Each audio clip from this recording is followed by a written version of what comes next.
جمہوریت، آمریت، خلافت، انسان اور ریاست، تاریخی پس منظر۔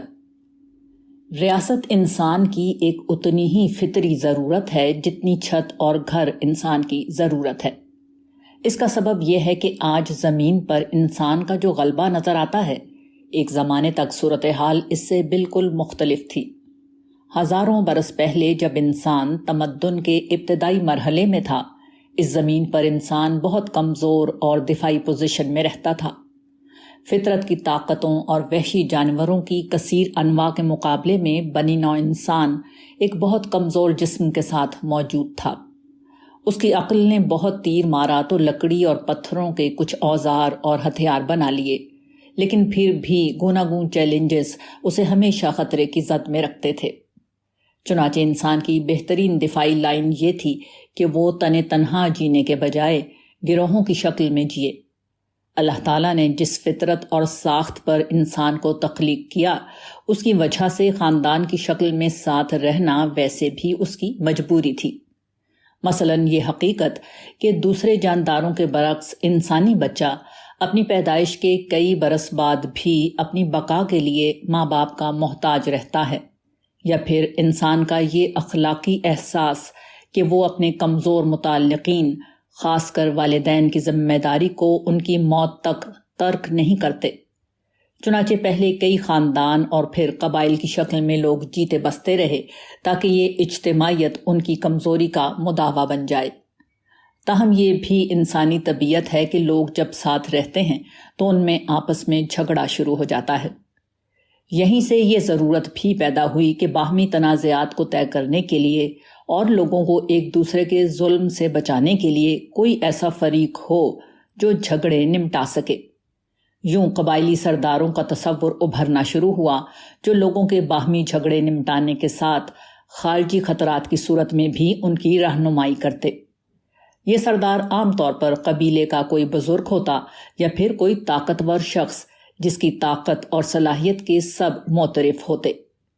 اس طرح کے طاقتور سرداروں کی زندگی میں ان کی اولادیں بھی نمایاں ہو جاتی تھیں۔ چنانچہ عام طور پر سردار کے بعد اس کا بیٹا ہی سردار بن جاتا۔ بعض اوقات کسی سردار کی اچانک موت، کسی دوسرے زیادہ حوصلہ مند شخص کی موجودگی یا پھر دیگر خاندانی عصبیتوں کی بنا پر کوئی شخص سردار بن جایا کرتا، لیکن عام حالات میں باپ کے بعد بیٹے کی سرداری ایک معروف رواج بن گیا، کیونکہ لوگوں کے تعصبات ایک خاص شخص کے ساتھ وابستہ ہو چکے ہوتے تھے۔ چنانچہ عصبیت کے پہلو سے اس کے بیٹے کو بھی اپنے سردار کے طور پر قبول کرنا ان کے لیے زیادہ آسان تھا۔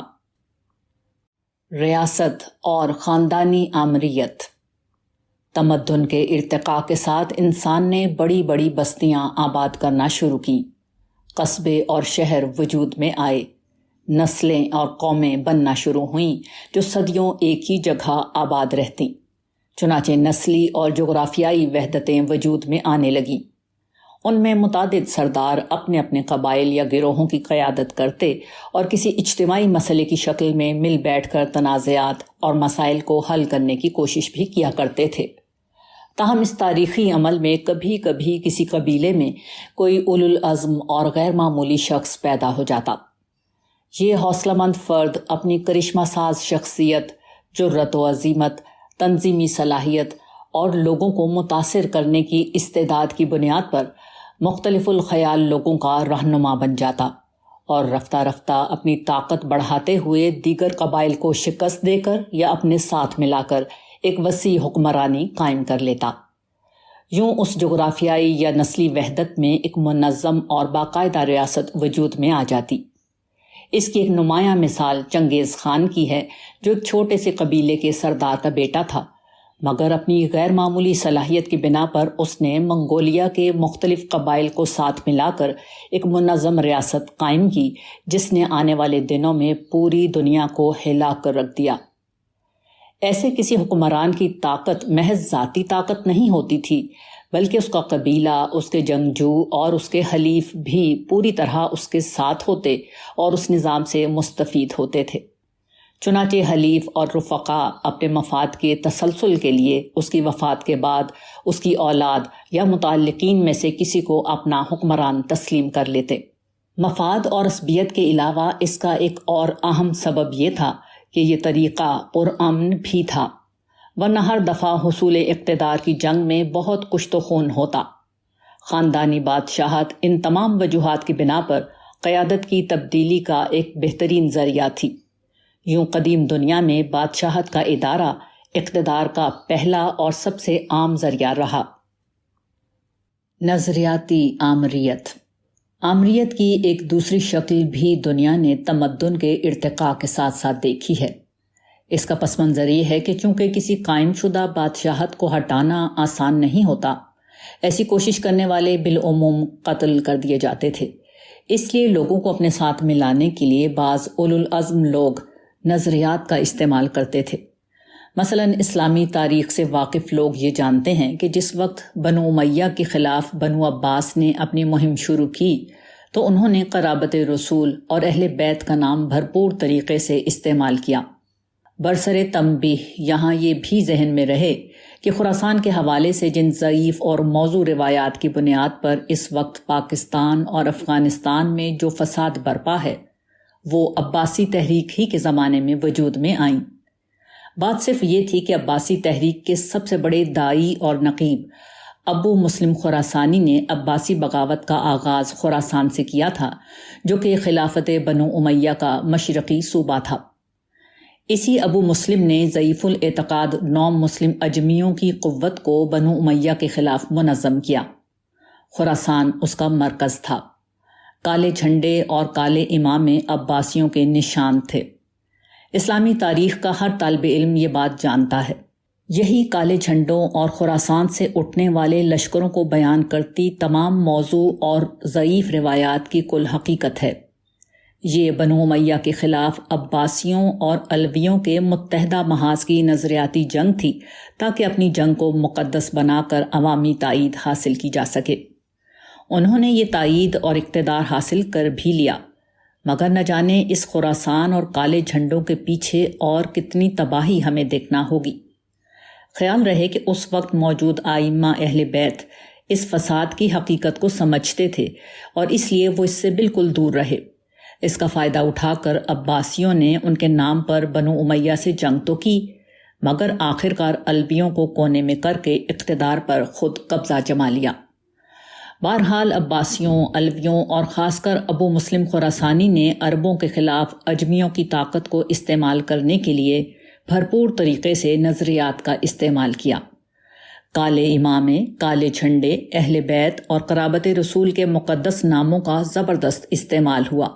یوں ان نظریات کے سہارے دنیا کی سب سے طاقتور بادشاہت بنو امیہ اپنے عین عالم شباب میں ختم کر دی گئی۔ تقدس کا یہ حالہ اتنا مضبوط تھا کہ بنو عباس کی سیاسی قوت تو 2 صدی ہی میں ختم ہو گئی، لیکن قرابت رسول کے تقدس کی بنیاد پر خلافت بنو عباس 5 صدیوں تک قائم رہی، یہاں تک کہ ایک غیر مسلم حملہ آور ہلاکو خان نے اس کو ختم کر دیا۔ بہرحال خلاصہ یہ کہ سماج اور ریاست میں بادشاہت اور خاندانی آمریت کے بعد اقتدار کی دوسری بنیاد نظریاتی آمریت کو حاصل رہی ہے۔ اس طریقے میں فرد کی ذاتی صلاحیت اور استعداد کے ساتھ ساتھ یا اس سے بڑھ کر ایک نظریہ کچھ ہم خیال لوگوں کو حصول اقتدار کی جدوجہد پر ابھارتا ہے۔ یوں ایک نظریاتی پارٹی یا گروہ وجود میں آتا ہے۔ بعض اوقات اقتدار پر اس گروہ کا قبضہ ہو جاتا ہے۔ یوں ایک فرد کے بجائے ایک پورا نظریاتی گروہ کسی معاشرے کو اپنا یرغمال بنا کر اپنا غلبہ و اقتدار قائم کر لیتا ہے۔ قدیم دور میں یہ نظریاتی پارٹی بھی بادشاہت کا روپ دھار لیتی تھی، البتہ دور جدید میں فرد کے بجائے پارٹی یا گروہ کی آمریت کا چلن عام ہوا۔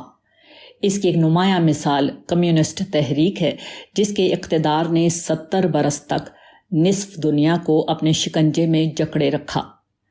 یہ دونوں شکلیں بظاہر مختلف ہیں، مگر ان میں جو چیز مشترک ہے وہ یہ ہے کہ عوام کی مرضی و منشا کے بغیر بادشاہت اور آمریت عوام پر مسلط ہو جاتی ہے۔ ان میں کوئی اچھی بات ہوتی ہے تو لوگوں کو اس کا فیض ملتا ہے، اور ان کا جو شر ہے وہ بہرحال عوام کو برداشت کرنا پڑتا ہے۔ آسمانی جمہوریت۔ بعض لوگوں کو یہ تعبیر شاید کچھ اجنبی لگے، لیکن یہ حقیقت ہے کہ دنیا میں ایک دور ایسا گزرا ہے جب آسمان سے زمین کے حکمران کے براہ راست فیصلے نازل ہوتے اور لوگ خوش دلی سے ان فیصلوں کو قبول کر کے اپنی ریاست چلاتے تھے۔ قدیم صحیفوں میں اس کو خدا کی بادشاہی سے تعبیر کیا گیا ہے۔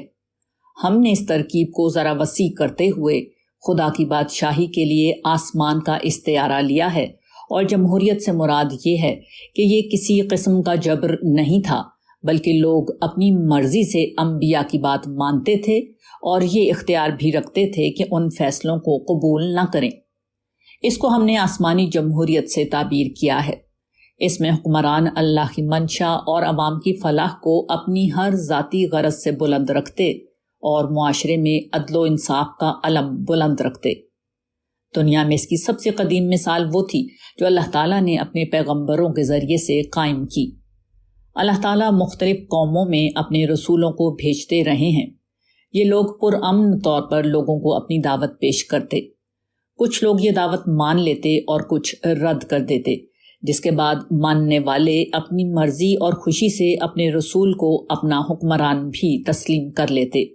باقی قوم کو ہلاک کر دیا جاتا اور پھر یہ علاقہ اللہ تعالیٰ ان بچے ہوئے لوگوں کو دے دیتے جہاں اللہ کے رسولوں کی قیادت میں یہ لوگ حقیقی اسلامی معاشرے قائم کرتے۔ معلوم تاریخ میں اس کی سب سے قدیم مثال وہ ہے جو بنی اسرائیل میں حضرت موسیٰ علیہ السلام سے شروع ہوئی اور کئی صدیوں تک طالوت بادشاہ کے ظہور تک جاری رہی۔ یہ دور قاضیوں اور انبیاء کا دور کہلاتا ہے، جس میں ریاست میں کوئی بادشاہ یا آمر نہیں ہوتا تھا، بلکہ عوام کے جھگڑے اور جنگ و امن کے معاملات انبیاء اور قاضی چلایا کرتے تھے۔ اس کے بعد بنی اسرائیل نے ایک انحراف کیا۔ انہوں نے اللہ کی پسند کے قانون کے بجائے عام دنیاوی اصولوں کے مطابق اپنے لیے بادشاہی نظام چاہا۔ ان کے نبی سمیع علیہ السلام نے ان کو بہت سمجھایا، مگر وہ باز نہ آئے۔ چنانچہ ان کی فرمائش پر طالوت کو بنی اسرائیل کا بادشاہ مقرر کر دیا گیا، جس کے بعد حضرت داؤد علیہ السلام اور حضرت سلیمان علیہ السلام جیسے جلیل القدر انبیاء بادشاہ بنے۔ لیکن بنی اسرائیل اللہ کی پسند کے نظام کو چھوڑ کر ایک غلط قدم اٹھا چکے تھے، کیونکہ بادشاہی نظام اپنی نوعیت کے لحاظ سے جابرانہ نظام ہے، جس میں بادشاہ اپنی منمانی کرتا ہے اور اچھے خاصے فساد کے بغیر بادشاہ کو ہٹایا نہیں جا سکتا۔ چنانچہ پیغمبروں کے اس منصب سے ہٹنے کے ساتھ ہی اس نظام کی خامیاں پوری طرح ظاہر ہو گئیں اور بنی اسرائیل آمریت کے شکنجے تلے جکڑے گئے۔ انبیاء علیہم السلام اور بنی اسرائیل کے قاضیوں کا نظام دنیا کا پہلا جمہوری نظام تھا۔ اس میں عوام اپنی مرضی سے اللہ کی مرضی اپنے اوپر نافذ کرتے، کوئی زبردستی ان پر اسلام نافذ نہیں کرتا۔ یہ نظام اپنی روح میں اتنا زیادہ جمہوری تھا کہ جب لوگوں نے اللہ کی مرضی کے خلاف ایک شخص کو بادشاہ مقرر کر کے اس نظام کی بساط لپیٹنی چاہی تو اللہ تعالیٰ نے انہیں اس کی بھی اجازت دے دی۔ اس کا سبب یہ تھا کہ اللہ تعالیٰ انسانی اختیار کے مقابلے میں اپنی مرضی بالجبر نافذ نہیں کرتے۔ عوام اپنی مرضی سے اللہ کی مرضی اپنے اوپر نافذ کرتے ہیں، تاہم نافرمانی کی سزا دینا اور اطاعت پر عطا کرنا ان کا حق ہے، اور یہ کام وہ بہرحال کرتے رہتے ہیں۔ اس کی ایک دوسری شکل وہ ہے جو رسول اللہ صلی اللہ علیہ وآلہ وسلم اور خلافت راشدہ میں ظاہر ہوئی۔ لوگوں نے رسول اللہ صلی اللہ علیہ وآلہ وسلم کی دعوت کو قبول کیا اور اپنی خوشی سے آپ کو اپنا حکمران تسلیم کر لیا۔ تاہم آپ صلی اللہ علیہ وآلہ وسلم چونکہ آخری نبی اور رسول تھے اور آپ کے بعد آسمان سے وحی اترنے کا سلسلہ بند ہو گیا، اس لیے آپ کے بعد کسی کو آسمان سے حکومت کے لیے نامزد کرنے کا سلسلہ ختم ہو گیا۔ چنانچہ ہم دیکھتے ہیں کہ خلافت راشدہ میں خلفائے راشدین کو لوگوں نے اپنی مرضی سے اپنا حکمران منتخب کیا۔ خلفائے راشدین کا انتخاب۔ رسول اللہ صلی اللہ علیہ وآلہ وسلم کی بعثت کے وقت عرب سیاسی طور پر ایک منظم ریاست کے بجائے ایک قبائلی نظام کے دور میں تھا۔ قریش کعبے کے متولی بھی تھے اور اس کی وجہ سے عرب میں سیادت و قیادت کا جتنا کچھ تصور تھا اس کے لحاظ سے وہی عرب کے رہنما تھے۔ اسے رسول اللہ صلی اللہ علیہ وآلہ وسلم نے اس طرح بیان کیا کہ لوگ اس معاملے میں قریش کے تابع ہیں، عرب کے مسلمان قریشی مسلمانوں کے تابع ہیں اور کفار عرب کفار قریش کے پیرو ہیں۔ بخاری رقم 3495۔ اسی بنا پر آپ نے واضح کر دیا تھا کہ آپ کے بعد اقتدار قریش ہی میں رہے گا۔ بخاری رقم 7139۔ آپ کے ذہن میں وہ قریشی شخصیت بھی بالکل واضح تھی جسے آپ کی رائے میں مسلمانوں کا حکمران بننا چاہیے تھا، مگر آپ اسے نامزد کر دیتے تو پھر حکمران کی نامزدگی کا طریقہ ہی تا قیامت دین قرار پا جاتا اور لوگوں کی رائے کی کوئی اہمیت نہ رہتی۔ چنانچہ حضور نے اپنی وفات سے 5 دن قبل مسجد نبوی میں ایک آخری خطبہ دیا۔ اس خطبے میں آپ نے اس شخص کی طرف اشارہ کر دیا جو آپ کی نظر میں اس منصب کا سب سے بڑھ کر اہل تھا۔ چنانچہ اس موقع پر آپ نے دین اور اپنی رفاقت کے حوالے سے حضرت ابو بکر صدیق رضی اللہ تعالیٰ عنہ کی خدمات گنوائیں اور حکم دیا کہ مسجد نبوی میں ان کے دروازے کے سوا ہر دروازہ بند کر دیا جائے۔ متفق علیہ۔ اگلے دن سے اپنی جگہ حضرت ابو بکر کو مسجد نبوی کی امامت سونپ کر اپنا منشا لوگوں پر مزید واضح کر دیا۔ متفق علیہ۔ تاہم براہ راست لوگوں سے اس حوالے سے کوئی بات نہ کی۔ یہی اس حقیقت کا سب سے بڑا ثبوت ہے کہ لوگوں پر بالجبر کسی شخص کو حکمران بنانا دین کی منشا کے بالکل خلاف ہے۔ رسول اللہ صلی اللہ علیہ وآلہ وسلم کے انتقال کے بعد بعض انصاری سقیفہ بن سعدہ میں اکٹھے ہو کر انصار کی حکومت کی بات کرنے لگے۔ یہ وہ وقت تھا کہ ابھی حضور کی تدفین بھی نہیں ہوئی تھی۔ یہ صورتحال ایک خوفناک فساد کو جنم دے سکتی تھی۔ چنانچہ قبل اس کے کہ کوئی فتنہ برپا ہوتا، حضرت عمر، حضرت ابو بکر اور حضرت ابو عبیدہ کو لے کر انصار کے پاس پہنچے۔ حضرت ابو بکر کی مؤثر گفتگو اور حضرت عمر اور حضرت ابو عبیدہ کی تائید نے مل کر صورتحال کو سنبھالا۔ حضرت عمر کی بصیرت نے یہ جان لیا تھا کہ اس مجلس میں خلیفہ کا فیصلہ نہ ہوا تو یہ آگ دوبارہ بھڑک اٹھے گی۔ چنانچہ آپ نے دوران گفتگو حضرت ابو بکر کی بیعت کر لی، جس پر وہاں موجود لوگوں نے بھی آپ کی بیعت کر لی۔ بعد میں تمام مسلمانوں نے آپ کی بیعت کر لی۔ اس کی وجہ بالکل واضح تھی جو حضرت عمر نے اس تقریر میں کھول بھی دی، جس کا ذکر آگے آ رہا ہے کہ حضرت ابو بکر جیسا کوئی دوسرا اس وقت موجود ہی نہیں تھا۔ ان کی موجودگی میں کسی دوسرے شخص کے انتخاب کا کوئی سوال ہی نہ تھا۔ بخاری رقم 6830 کے مطابق حضرت عمر نے یہ پوری بات مسجد نبوی میں ایک خطبہ دیتے ہوئے اس وقت بیان کی جب زندگی کے آخری حج کے موقع پر آپ نے یہ سنا کہ کوئی شخص یہ ارادہ کر رہا ہے کہ آپ کے انتقال کے بعد وہ فلاں صحابی کی بیعت کر لے اور یوں ان کی خلافت منعقد ہو جائے گی، جیسا کہ حضرت ابو بکر کی منعقد ہوئی تھی۔ چنانچہ اسی تقریر میں آپ نے واضح کر دیا کہ تمام مسلمانوں کے مشورے کے بغیر کوئی کسی سے بیعت نہ کرے، ورنہ بیعت لینے اور کرنے والے دونوں کو فساد فی الارض کے جرم میں قتل کر دیا جائے گا۔ خلفائے راشدین میں سے یہی وہ انتخاب ہے جس سے کسی کو کوئی غلط فہمی ہو سکتی تھی۔ باقی خلفاء کا انتخاب تو بالکل واضح ہے کہ عوام ہی نے کیا تھا۔ حضرت عمر کا انتخابی مرحلہ حضرت ابو بکر نے اپنی زندگی ہی میں طے کرا دیا تھا۔ ان کے بارے میں ہر شخص سے رائے لی گئی اور سب نے ان پر اعتماد کا اظہار کیا تھا۔ اس کی نوعیت بالکل ایسی ہی تھی جیسے پاکستان کے وزیر اعظم کا انتقال ہونے لگے تو وہ اپنی زندگی ہی میں حکمران پارلیمانی پارٹی کے مشورے سے ایک شخص پر اتفاق رائے کرا دے۔ مہاجرین قریش کی حیثیت اس مسلم معاشرے میں یہی تھی۔ ان کی لیڈرشپ مسلمہ تھی جس کو سب لوگوں کی تائید حاصل تھی۔ حضرت عمر کے بعد یہی معاملہ حضرت عثمان کا ہوا، تاہم اس دفعہ لوگوں کے سامنے ایک کے بجائے 6 افراد کو پیش کیا گیا۔ حضرت عمر زخمی تھے، اس لیے اپنے سامنے اس عمل کو پورا ہوتا نہ دیکھ سکے، گرچہ قرائن یہی ہیں کہ ان کی رائے میں یہ منصب حضرت علی کو ملنا چاہیے تھا۔ یہ راکم کی رائے ہے جو غلط ہو سکتی ہے کہ اس زمانے کے لوگ بھی حضرت علی کو حضرت عمر ہی کا تسلسل سمجھتے تھے اور نئی نسل اب ذرا نسبتاً نرم حکمران چاہتی تھی، چنانچہ انہوں نے حضرت علی کے بجائے حضرت عثمان کا انتخاب کر لیا۔ حضرت عثمان کی شہادت کے بعد حضرت علی کی بیعت بھی عام لوگوں نے اپنی مرضی سے کی۔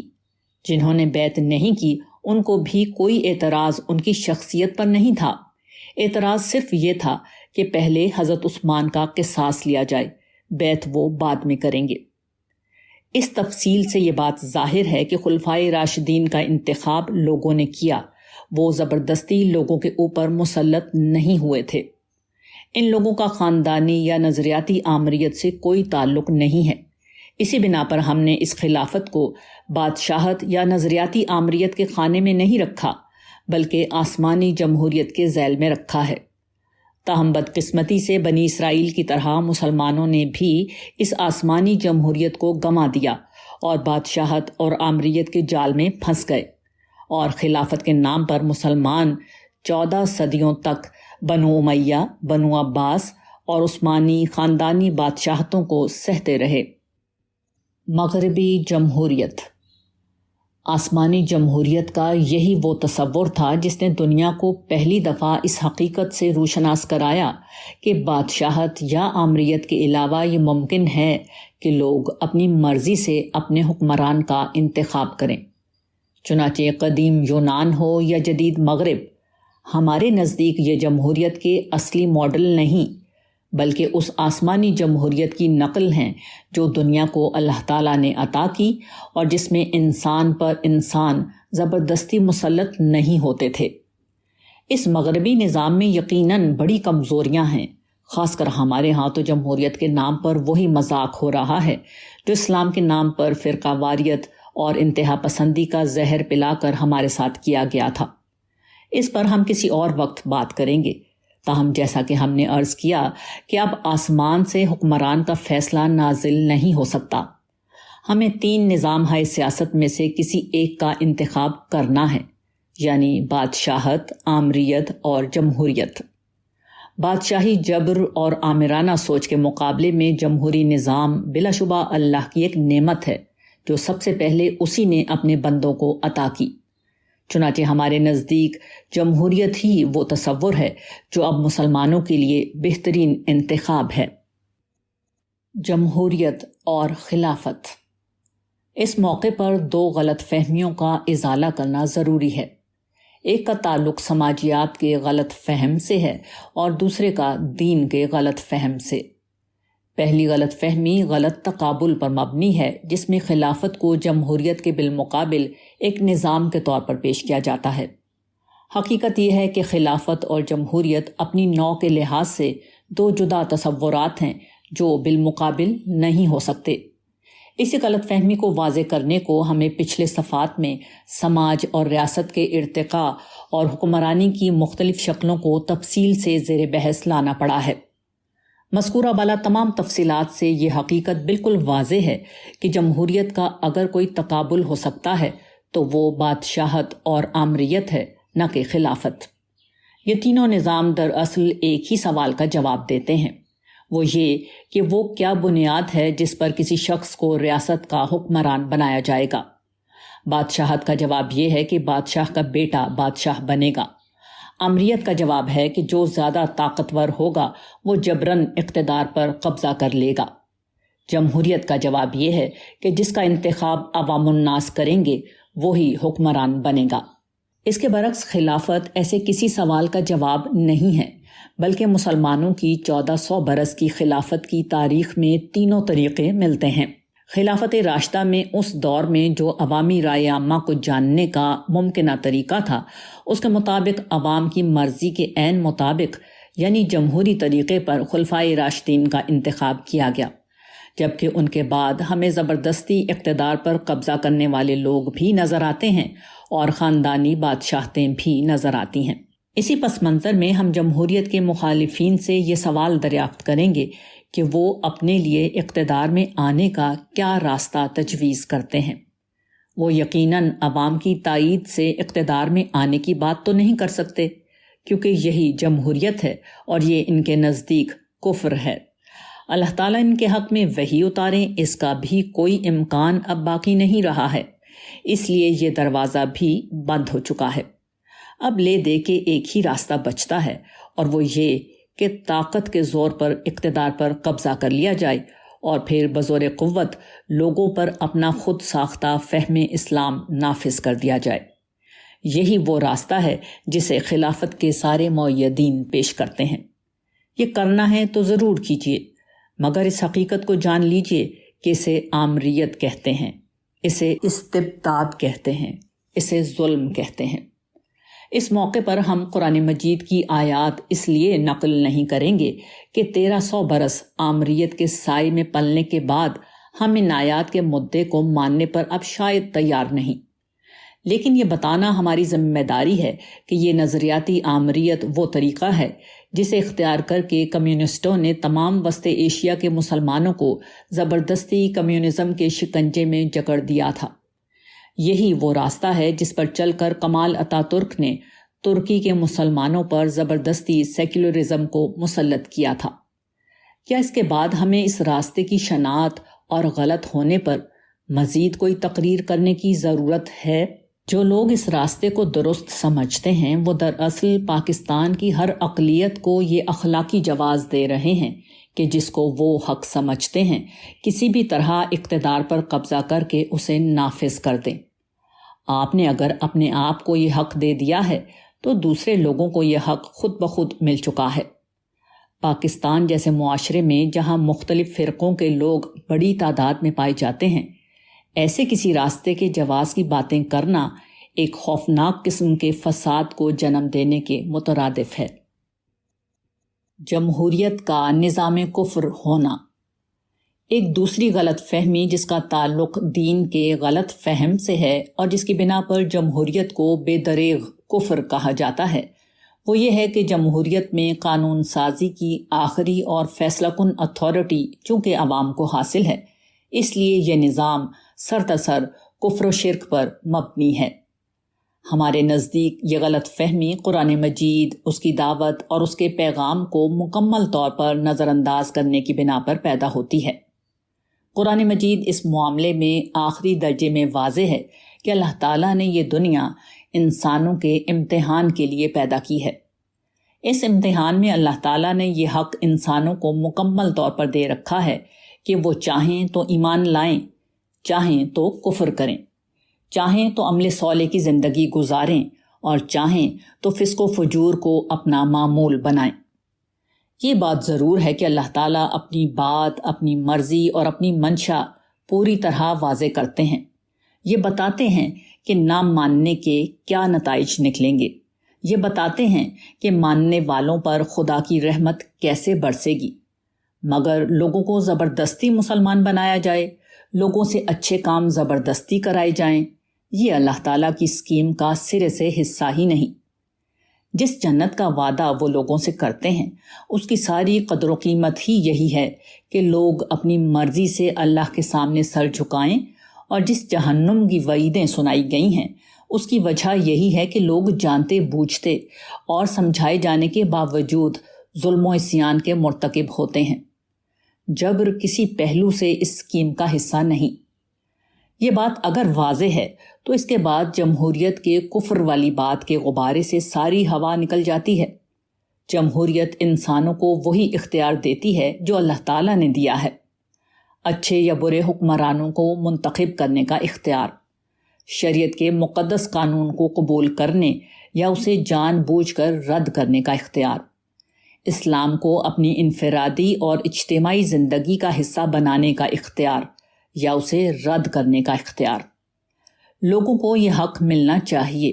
اگر یہ حق نہیں دیا جائے گا تو ایک منافق قوم وجود میں آ جائے گی جس کے آئین پر خدا کی حاکمیت کی بات درج ہوگی، مگر جس کے حکمرانوں سے لے کر عوام اور جس کے دانشوروں سے لے کر مذہبی لیڈروں کی اکثریت اپنے اپنے مفادات، خواہشات اور تعصبات کے پیروں ہوں گے۔